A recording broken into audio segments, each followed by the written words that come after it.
யாருக்கு மாலைகள் ஆவதென்று பூங்கொடிகள் பூக்கள் பூப்பதில்லை. என்ன மாமா ஹவ்வாரியும் கேட்டேன். ஒன்று நல்லா இருக்கேன்னு சொல்லு, இல்லை நல்லா இல்லடி அப்படின்னு சொல்லு. ஏதாவது ஒரு பதில் சொல்லணும்ல. சொல்லு மாமா. நான் நல்லா இருக்கேன். நீ எப்படி இருக்கா? எனக்கு என்ன மாமா, நான் ரொம்ப சூப்பராகவே இருக்கேன். ஸோ என் மாமாவை பற்றி நினச்சி தான் அடிக்கடி ஃபீல் பண்ணிக்கிட்டு இருக்கேன். எப்போ இந்தியா வருவேன்னு சொல்லிட்டு. வந்துடுவா? இந்தியா வரியா? எப்போ வர? என்ன மாமா, இந்தியா வரியானும் போது ஸ்லோவாக இருக்கு வாய்ஸ். அப்படி கேட்கக்கூடாது மாமா. என்ன சொல்லும், இந்தியாவுக்கு வரியா, மாமாவை பார்க்க எப்போ ஓடி வர அப்படின்னு கேட்கணும். தேவையில்லாமல் பேசிட்டு இருக்காது இலக்கியா. பிஸ்னஸ் மீட்டிங் என்னாச்சு? நான் வந்து எப்படி மாமா கம்ப்ளீட் பண்ணாமல் இருப்பேன்? ஆல் இஸ் குட் மாமா.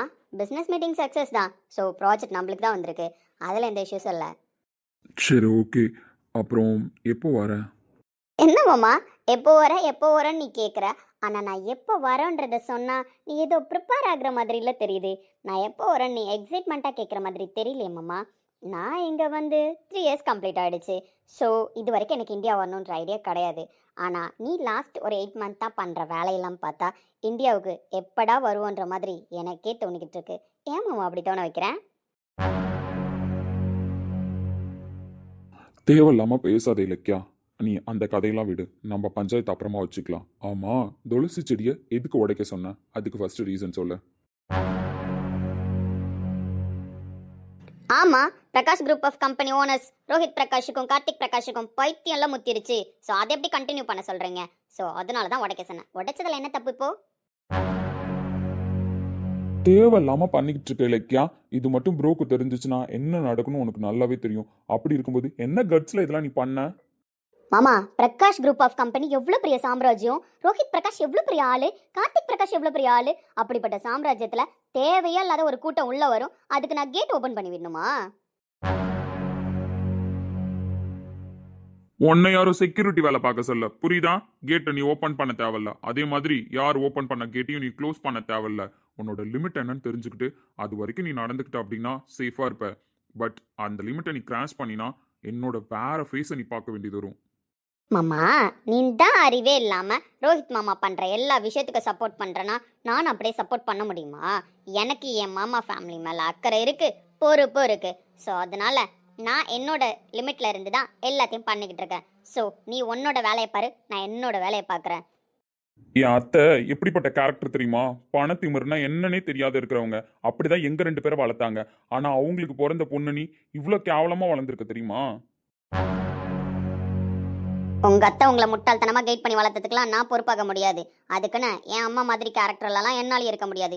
என்னோட தகுதி என்னன்னு தெரிஞ்சுதான் நான் வளர்ந்துருக்கேன். எப்படிப்பட்ட குடும்பத்தில் பிறந்து வளர்ந்தன்றதை தெரிஞ்சுக்கிட்டு தான் நானும் வளர்ந்துருக்கேன். அதை ஃபர்ஸ்ட் நீ அண்டர்ஸ்டாண்ட் பண்ணுமாமா.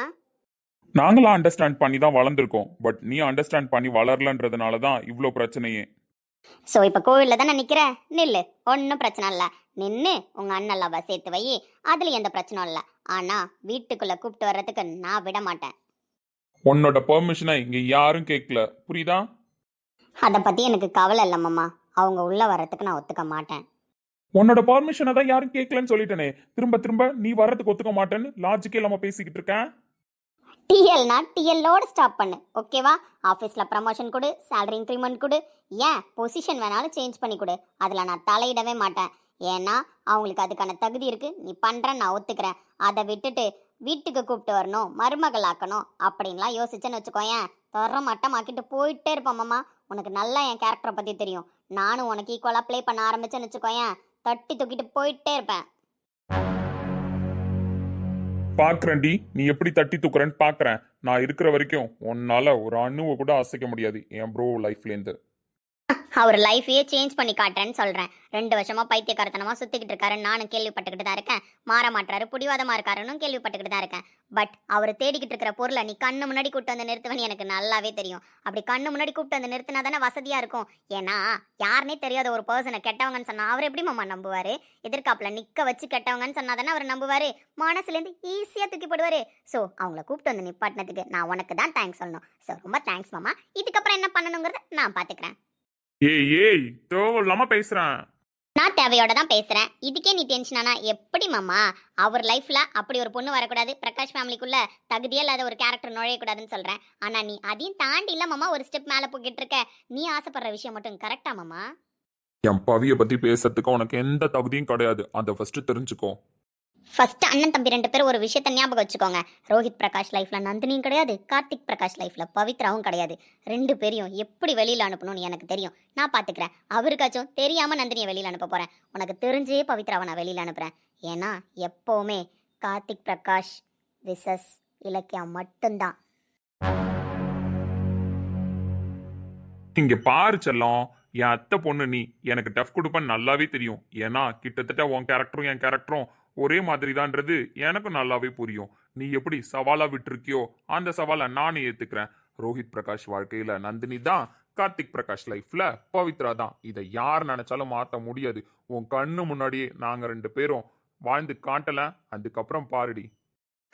ஐ எம் வெயிட்டிங் மாமா, வெயிட்டிங். ரோஹித் பிரகாஷ் லைஃப்லேயே நந்தினி வரக்கூடாதுன்னு சொல்கிறேன். என் மாமா நீ சின்ன வயசுலேருந்து ஒன்றை தான் கல்யாணம் பண்ணணும்னு நான் நினச்சிட்டு இருக்கேன். அப்படி இருக்கும்போது கார்த்திக் பிரகாஷை யாருக்காவது விட்டு கொடுத்துடுவேனா என்ன?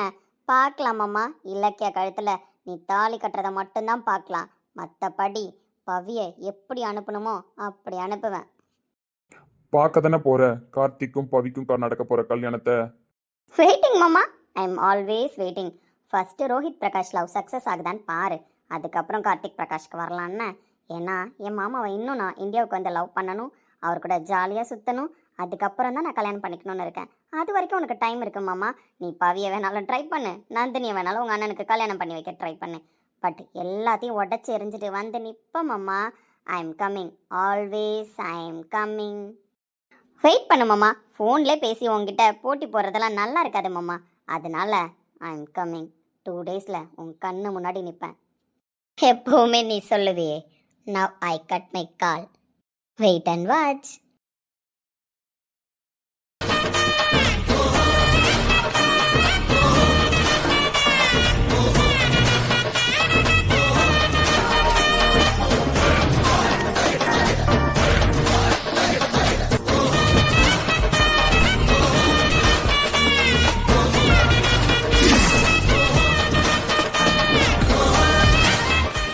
என்னடா பண்ண போற இப்போ?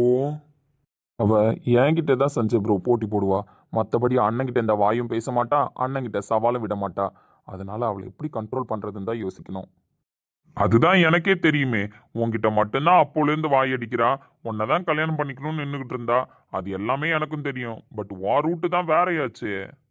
அவளை என்னால தான் கண்ட்ரோல் பண்ண முடியாது. அவளை கண்ட்ரோல் பண்ற ஆயுதம் எங்க இருக்குன்னு எனக்கு தெரியும். எப்படி வர வைக்கிறதுன்னு எனக்கு தெரியும். வர வச்சு ஆப்போசிட்ல நிறுத்தினா அவ ஆடி போயிடுவா. அவளுக்கான ஆப்பன் நான் ரெடி பண்றேன். எப்படா? அதெல்லாம் அப்படிதான் சஞ்சய் ப்ரோ. எனக்கு தெரியாதா என்ன?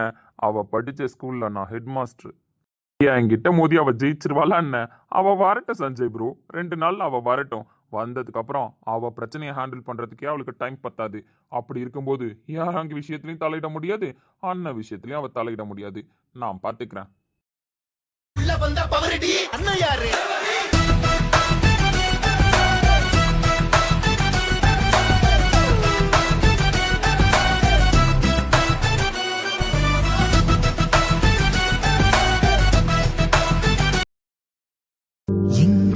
எங்கே விண்மீன் எங்கே பகல்வானிலே நான் தேடினேன். அங்கே இங்கே காணோம் என்று அடிவானிலே நான் ஏறினேன். கூடு தேடும் கிளியே அவளின் வீடு எங்கே பார்த்தாயா? உள்ளாடும் காற்றே அவளின் உள்ளம் சென்று பார்த்தாயா? தூரல் போடும் துளியே உயிரை தொட்டு போனவள் பார்த்தாயா? பஞ்சு போன்ற நெஞ்சை தீயில் விட்டு போனவள் பார்த்தாயா? கண்ணால் கண்ணால் நீ சொல்லு, உன் காலில் விழுவேனா சொல்லு, சின்ன சின்ன கிளியே.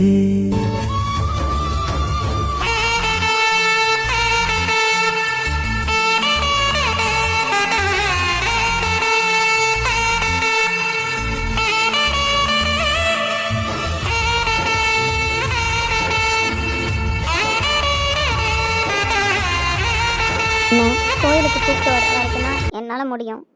மற்றபடி உன்னை நினச்சி பார்க்குறதோ உன் கூட இருக்கணும்னு நினைக்கிறதோ என் கற்பனைக்கு அப்பாற்பட்ட விஷயம், நடக்காத விஷயம். போன வருஷம் உன்னை நான் கோவிலுக்கு கூட்டிட்டு வந்தேன். அப்போ கூட எனக்கு ஒரு மாதிரி உள்ளுணர்வு இல்லை. ஆனால் இந்த வருஷம் எனக்கு ஏதோ ஒரு உள்ளுணர்வு. நீ என் பக்கத்தில் இருக்கிற மாதிரியே தோணுது. நீ என் பக்கத்தில் தான் இருக்கியா? சொல்ல.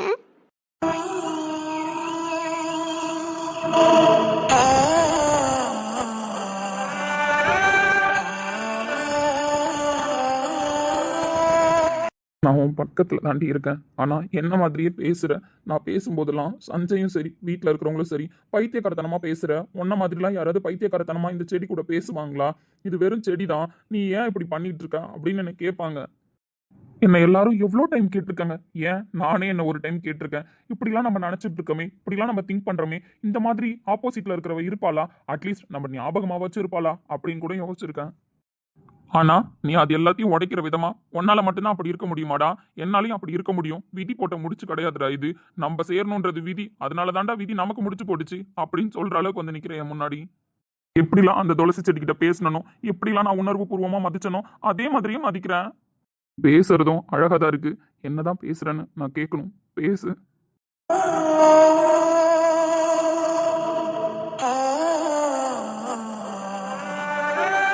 நான் உன்கிட்ட சொல்றது கேட்கறது எல்லாமே ஒரே விஷயம்தான். சொல்லடி, என்ன கேட்க போற அப்படி என்கிட்ட?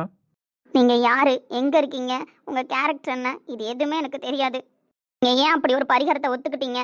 ஏன் என் கழுத்துல தாலி கட்டினீங்க? இந்த கொஷின்லாம் எனக்குள்ள நிறைய டைம் வந்திருக்கு. ஆனா அந்த ஜோசியர் சொன்னதை வச்சு பார்த்தா நீங்க பரிகாரமா தான் அதை பண்ணியிருந்திருப்பீங்களோ அப்படின்னு கூட எனக்கு எண்ணம் இருக்கு. இல்லடி, சீரியஸா நான் அதை பரிகாரமா நினைச்சு பண்ணலடி. ஆனா நீங்க தாலி கட்டுற அந்த செகண்ட் எனக்கு உணர்வு பூர்வமா தான் இருந்துச்சு. நீங்க உண்மையாவே என் கழுத்துல ஏதோ சொல்லி என்கிட்ட தாலி கட்டின மாதிரி தான் இருந்துச்சு. ஆமாண்டி, உண்மையாவே நீ தான் என் பொண்டாட்டியா இருக்கணும். கடைசி வரைக்கும் இந்த ஒரே ஒரு தாலிக்கு தான் மதிப்பு அப்படின்னு நினைச்சு தாண்டி நான் கட்டினேன். நீங்க என்ன தொட்ட அந்த செகண்ட் ஏதோ ஒரு விஷயம் சொன்னீங்க.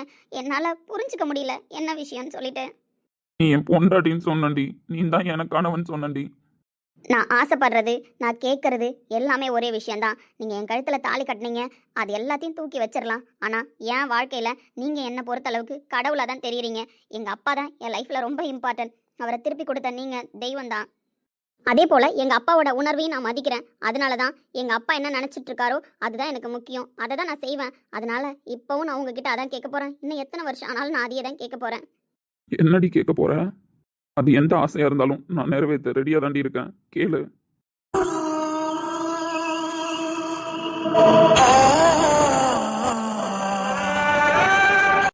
எந்த சூழ்நிலையிலையும் எந்த காரணத்துக்காகவும் நான் உங்களை பார்க்கக்கூடாது. அப்படி பார்க்குற ஒரு சூழ்நிலை வந்தா அந்த செகண்டே இந்த உலகத்தை விட்டு நான் போயிடுவேன். ஏன் இப்படி சொல்கிறேன் அப்படின்னு கேட்குறீங்களா? ஏன்னா எனக்கு என் அப்பாவோட விருப்பம் முக்கியம், எங்கள் அப்பாவோட ஆசை முக்கியம். இது வரைக்கும் நீங்கள் கல்யாணம் பண்ண அந்த விஷயத்த எங்கள் அப்பா சுயநலமாகவும் பணக்காரங்கன்னா இப்படி தான் இருப்பாங்க, என் பொண்ணை ஏமாற்றிட்டாங்க அப்படின்னு சொல்லி கஷ்டப்பட்டுட்டு இருக்காரு. அப்படி யாராவது வந்தால் கூட நான் என் பொண்ணை அவங்க கூட அனுப்ப மாட்டேன் அப்படின்ற மாதிரி இருக்காரு. எங்கள் அப்பாவுக்கு சின்னதாக அதிர்ச்சி தர்ற மாதிரி விஷயம் நடந்தாலோ இல்லை என் வாழ்க்கையில் திருப்பி இப்படி ஒரு பிரச்சனை வந்தாலோ அதை ஏற்றுக்கிற மனநிலைமை எங்கள் அப்பாவுக்கு இருக்காது. அதனால நீங்கள் தாலி கட்டின அந்த செகண்ட் இருந்த எனக்கு சந்தோஷம் போதும். நீங்கள் ஹெல்ப் பண்ணது கடவுள் மாதிரி, அது எனக்கு போதும். இப்போ நான் வாழ்கிறேன் இந்த வாழ்க்கை போதும். உங்களை நினச்சிக்கிட்டே இந்த துளசி செடியை பார்த்துக்கிட்டே என் காலத்தை ஓட்டிடுவேன். எனக்கு எங்கள் அப்பாவோட வார்த்தை முக்கியம், எங்கள் அப்பாவோட உயிர் முக்கியம். எங்கள் அப்பா கூட நான் இருக்கணும், அதுதான் எனக்கு முக்கியம். நான் உங்களை வெறுக்கல, எந்த காரணத்துக்காகவும் நான் உங்களை வெறுக்கல. நீங்கள் சுயநலமாக அந்த விஷயத்த பண்ணலை அப்படின்னு நான் நம்புகிறேன். ஆனால் அதை நான் பணத்துக்காக தான் பண்ணேன். அந்த செகண்ட் கோயிலை தாண்டும் போதே ஜோசியர் அந்த விஷயத்த மறந்துடணும்னு சொன்னார். ஆனால் என்னால் மறக்க முடியல. இது வரைக்கும் நான் மறக்க முயற்சி பண்ணிக்கிட்டு தான் இருக்கேன், என்னால் மறக்க முடியல. அதனால எனக்கு நடந்தது கல்யாணம் தான். அந்த கல்யாணத்தை நான் மதிக்கிறேன் தான். என் வாழ்க்கையில் நீங்கள் மட்டும்தான், அதையும் நான் மதிக்கிறேன் தான். ஆனால் உங்களை நான் பார்க்க விரும்பலை, உங்ககிட்ட பேச விரும்பலை. எந்த சூழ்நிலையிலையும் நான் உங்களை பார்த்துடக்கூடாதுன்னு தான் ஒரு ஒரு நிமிஷமும் கடவுளை வேண்டிக்கிறேன். எனக்கு இந்த ஞாபகமே போதும், இந்த துளசியே போதும். அதில் நான் உங்களை பார்க்குறேன், அந்த சந்தோஷத்திலே நான் வாழ்ந்துடுவேன். என் அப்பாவை நான் எதுக்காக காப்பாற்றினேன், எவ்வளோ கஷ்டப்பட்டு காப்பாற்றினேன், என்னையே அடமானம் வச்சு காப்பாற்றினேன்னு எனக்கு தான் தெரியும். திருப்பி என் மூலயமா ஒரு பிரச்சனை வந்தால் அதை எங்கள் அப்பா தாங்கவும் மாட்டார், என்னால் அதை பார்க்கவும் முடியாது. அதனால் எந்த சூழ்நிலையிலையும் என் முன்னாடி வந்துடாதீங்க. நீங்கள் தான் அப்படின்றத என்னை உணர வச்சிடாதீங்க. இப்பவும் சொல்றேன், நான் உங்களை கடவுளா மட்டும்தான் பார்க்குறேன். மற்றபடி என் மனசுல வேற எந்த எண்ணமும் கிடையாது. மஞ்ச கயிறால கட்டினாலும் சரி, எந்த கயிறால கட்டினாலும் சரி, தாலி தாலி தான். அவ்வளோதான். எனக்கு கல்யாணம் ஆயிடுச்சு, அதை நான் மதிக்கிறேன். மற்றபடி எனக்கு இருக்கிற உணர்வு காதலும் கிடையாது, நீங்க என் கணவரும் கிடையாது. அப்புறம் ஏண்டி கூடையை தூக்கிட்டு பிறந்த நாள்னு வந்திருக்க, நீ மட்டும் போக வேண்டியதானடி, உன் வேலையை பார்க்க வேண்டியதானடி அப்படின்னு கேட்குறீங்களா? அப்படி என்னால் நினைக்க முடியல. எங்க அப்பா ஆயில அதிகமாக்கி கொடுத்தவர் நீங்க, எங்க அப்பா உசுரை காப்பாத்தினவர் நீங்க. அப்படிப்பட்ட உங்களுக்கு பிறந்த நாள்னும் போது நான் கோயிலுக்கு வந்து, கடவுளே என் அப்பாவை திருப்பி கொடுத்த இவருக்கும் நீண்ட ஆயிலையும் உடல் நல குறைவில்லாத வாழ்க்கையும் கொடு கடவுளே அப்படின்னு கேட்க வந்திருக்கேன். நீங்க எப்பவும் நல்லா இருக்கணும், எந்த குறையும் இல்லாம வாழணும், அவ்வளோதான். அதையும் தாண்டி வேற எதுவும் இல்லை. வேற எதுக்கும் நான் ஆசைப்படவும் கூடாது. நான் ஆசைப்பட்டாலும் அது என் கையில கிடைக்கிற தொலைவிலையும் இருக்காது.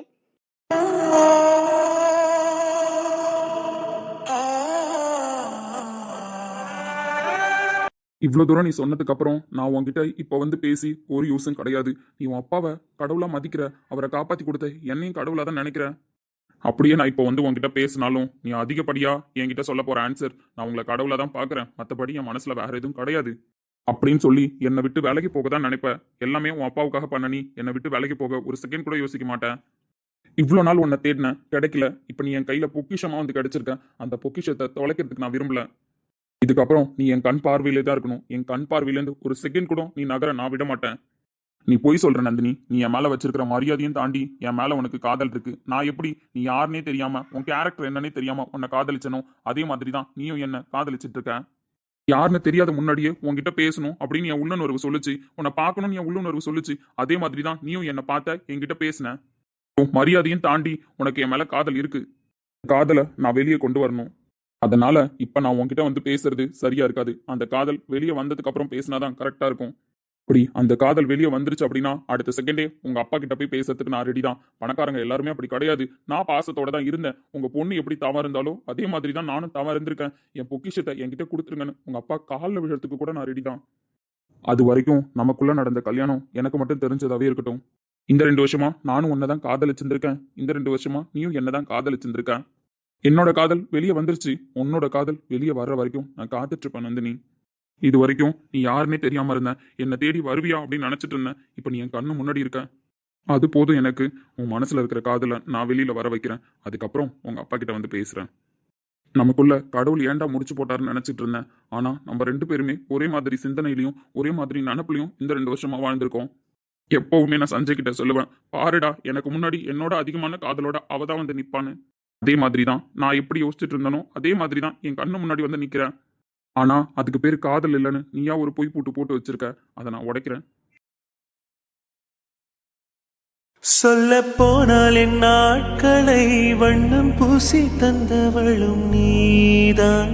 துள்ளல் இல்லா என் பார்வையில் துண்டில் மீனாய் வந்தவளும் நீதான். எத்தனை நாள் பார்ப்பது, எட்டி நின்று காய்வது. கள்ளக்கூறல் பாடல் உள்ளே ஓடுது. கண்மூடி காதோரம் பாடுது. நெஞ்சில் மாமழை தந்து வானம் கொத்தாட. என்ன நந்தினி மேடம், இன்னைக்கு பெர்மிஷனா? ஆமா சஞ்சய் சார், பர்மிஷன் 1 hour. சரி அதான் கோயிலுக்கு வந்திருக்கீங்க போல. ஏதாவது விசேஷமா? விசேஷம்லாம் எதுவும் இல்லை சார், நார்மலாக தான் கோயிலுக்கு வந்தேன். குட் மார்னிங் சொல்லலாமா வேணாமா? இது என்ன ஆஃபீஸா குட் மார்னிங் சொல்கிறதுக்கு? அதெல்லாம் தேவையில்ல. நேற்று எப்படி கத்துனாரு வெளியில் போ அப்படின்னு சொல்லிட்டு, எப்படி இருந்துச்சு தெரியுமா? அவர் ஃபஸ்ட்டு அதுக்காக சாரி கேட்கட்டும், அதுக்கப்புறம் நம்ம பார்த்துக்கலாம். எம்டியாக இருந்தாலும் வெளியில் போடின்னு சொல்லுவாரா? இது வெளியில போடின்னு சொன்னது உன் மனசுல பதிஞ்சிருக்குன்னு எனக்கு நல்லாவே தெரியும். எம்டியா இருந்தாலும் எப்படிரா வெளில போடின்னு சொல்லுவ அப்படின்னு தானே யோசிச்சுட்டு இருக்கேன். ஆனா நான் உங்ககிட்ட சாரி கேட்க ரெடியா இல்லை. என்ன மேடம், ஒரு எம்டியை பார்த்துருக்கீங்க, ஒரு ஸ்டாஃப் மார்னிங் சொல்லணும்னு தோணலையா? இது ஒன்றும் ஆஃபீஸ் இல்லைல்ல சஞ்சய் சார், கோவில் தானே. அதனால அவர் எம்டியும் கிடையாது, நான் ஸ்டாஃபும் கிடையாது. நான் கோயிலுக்கு வந்திருக்கிறேன், அவரும் கோயிலுக்கு வந்திருக்காரு, அவ்வளோதான். Correct, point correct. அச்சான் சீரியஸாவே பாயிண்ட் கரெக்டுடா.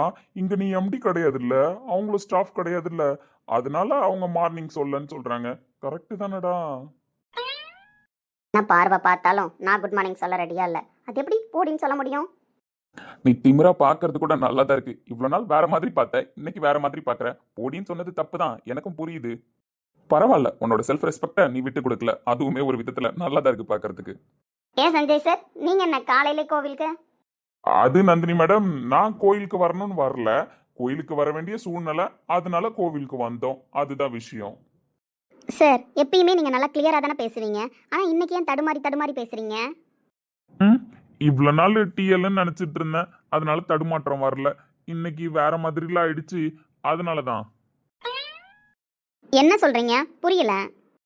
அது ஒண்ணும் இல்ல மேடம், ஆபீஸ்க்குள்ள டிஎல் கிட்ட பேசுற மாதிரி எப்பவும் பேசுவேன். இன்னைக்கு கோயில்ல பாத்திருக்கேன்னா நார்மல் பர்சனா தெரியுறீங்க, அதனாலதான் எப்படி பேசுறதுன்னு தெரியல, படபடன்னு பேச வரல. ஓகே சஞ்சய் சார், நான் கிளம்புறேன். காலையில என்னடா கோயிலுக்கு வந்திருக்கீங்க அப்படின்னு கேட்டீங்க, ஆனா எதுக்கு வந்தேன்னு கேட்டீங்களா? நீங்க தான் ஏதோ வர வேண்டிய சூழ்நிலை, அதனால வந்தேன்னு சொன்னீங்க. அப்புறம் என்ன சார்? வர வேண்டிய சூழ்நிலை தான். அது என்ன சூழ்நிலைன்னு தெரியுமா? அதை தெரிஞ்சுக்கிட்டு நான் என்ன சார் பண்ண போறேன்? நீங்க ஏதாவது உங்களோட பர்சனல் ரீசனுக்காக வந்திருப்பீங்க. அதை நான் ஏன் சார் கேட்டுக்கிட்டு? பரவாயில்ல மேடம், நாங்க சொல்றோம். அதுல எதுவும் தப்பு கிடையாது. இன்னைக்கு நம்ம எம்டி ரோஹித் பிரகாஷோட பர்த்டே.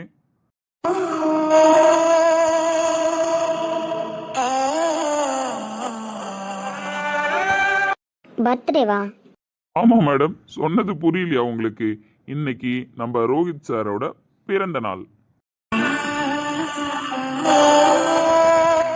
உண்மையாவா சார்? அட உண்மையாதான் மேடம், நான் ஏன் போய் சொல்ல போறேன்? இன்னைக்கு இவருக்கு பர்த்டே. நேத்தி துளசி செடி உடஞ்சதுக்கு ஃபீல் பண்ணாரு. இதெல்லாம் ஏதோ சிங்க் பண்ற மாதிரியே இருக்குல்ல. யோசிக்க ஆரம்பிச்சிட்டான்னு தெரியுது. நேத்து நீ ஏன்டா துளசி செடியை பார்த்து ஃபீல் பண்ண, இன்னைக்கு எப்படிடா உனக்கு பர்த்டேவா இருக்கும்னு யோசிக்க ஆரம்பிச்சிருப்ப. என்ன மேடம், குட் மார்னிங் தான் சொல்ல மாட்டேன்னு சொல்லிட்டீங்க. அட்லீஸ்ட் பர்த்டே விஷஸ் வச்சு பண்ணலாம்ல. இனிய பிறந்த நாள் வாழ்த்துக்கள் சார். நன்றி. என்ன மேடம், திடுதிப்புன்னு எம்டிக்கு பர்த்டேன்னு சொல்லிட்டேன், என்னடா gift கொடுக்கறதுன்னு யோசிக்கிறீங்களா? அப்படிலாம் இல்லை சார். அப்படிதான் மேடம், நீங்க அப்படிதான் யோசிப்பீங்கன்னு எனக்கு நல்லாவே தெரியுது. உங்களை வேற தர்ம சங்கடமான சூழ்நிலையில நிப்பாட்டிட்டேன், எம்டிக்கு பர்த்டேன்னு வேற சொல்லிட்டேன். நீங்க யோசிக்கிறீங்க, அது எனக்கு நல்லாவே தெரியுது. அப்படிலாம் இல்லை சஞ்சய் சார். அட அப்படிதான் மேடம். நேத்து நான் ஆபீஸ்ல இல்ல, ஏதோ ஒரு இன்சிடென்ட் நடந்துதாமே. எம்டியோட சென்டிமெண்டா வச்சிருந்த துளசி செடி கீழே விழுந்துருச்சு, அதுக்காக அவர் ஃபீல் பண்ணாரு அப்படின்லாம் கேள்விப்பட்டேன். அதுக்காக சம்மந்தமே இல்லாம என்ன திட்டினாருன்னு கேள்விப்பட்டீங்களா? ஆ ஆ கேள்விப்பட்டேன் மேடம். அது ரொம்ப எமோஷனல் ஆகிடுவாரு எம்டி. அந்த துளசி செடிய ரொம்ப சென்டிமெண்டா வளர்த்துட்டு இருந்தாரு. அதனாலதான் அது உடஞ்சிருச்சுன்னொன்னே யார் எழுத்தாப்புல நிக்கிறா இல்ல அப்படின்றது தெரியாம கத்திருப்பாரு. மேடம், நார்மலா அந்த துளசி செடிய அவர் சென்டிமெண்டா வளர்க்க ஆரம்பிச்சதுக்கு அப்புறம் பிசினஸ்ல அடுத்தடுத்து சக்சஸ்.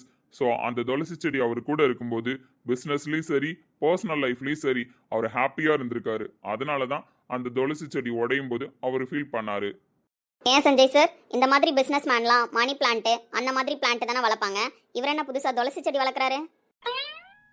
அது நந்தினி மேடம், நம்ம எம்டிக்கு கடவுள் பக்தி அதிகம், அதனால அது ரிலேட்டடா வளர்ப்போமே அப்படின்னு சொல்லிட்டு துளசி செடியை வளர்க்க ஆரம்பிச்சிருக்காரு. அப்படிதான் நினைக்கிறேன். நான் நினைச்ச மாதிரியே தான். இந்த மாதிரி பிசினஸ் மேன்லாம் சென்டிமெண்டா ஒரு சிலதை பண்ணுவாங்க. அந்த மாதிரி தான் இவர் பண்ணியிருக்காரு. மற்றபடி இதுல வேற எதுவும் விஷயம் இல்லை. அப்படி நீ நினைக்கிற வரைக்கும் எனக்கு எதுவும் பிரச்சனை இல்லை.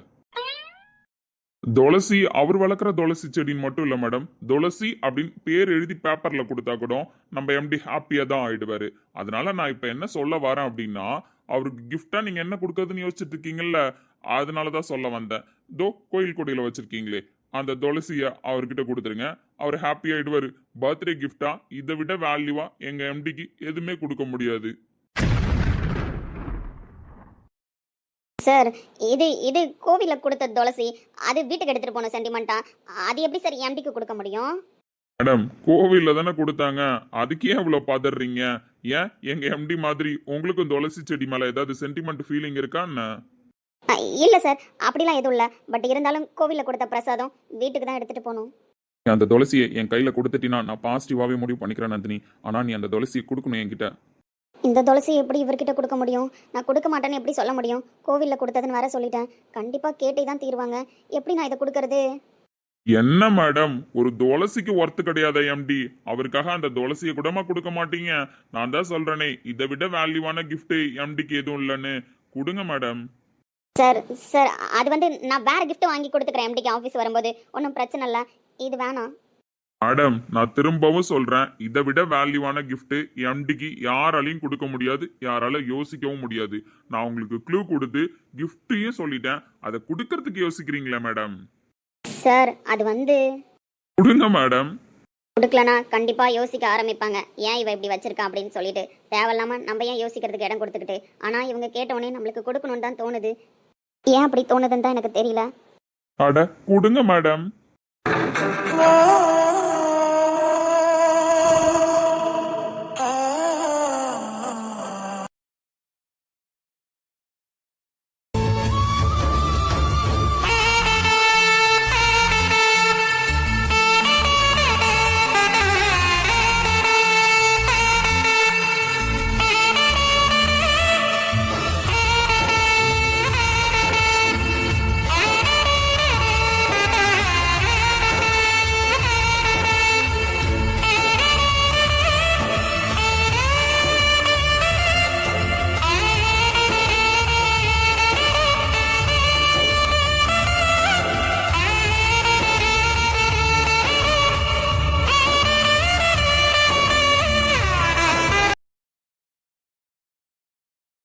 நம்ம ஏன் இவர் கேட்டார்னு இப்ப கொடுத்தோம்.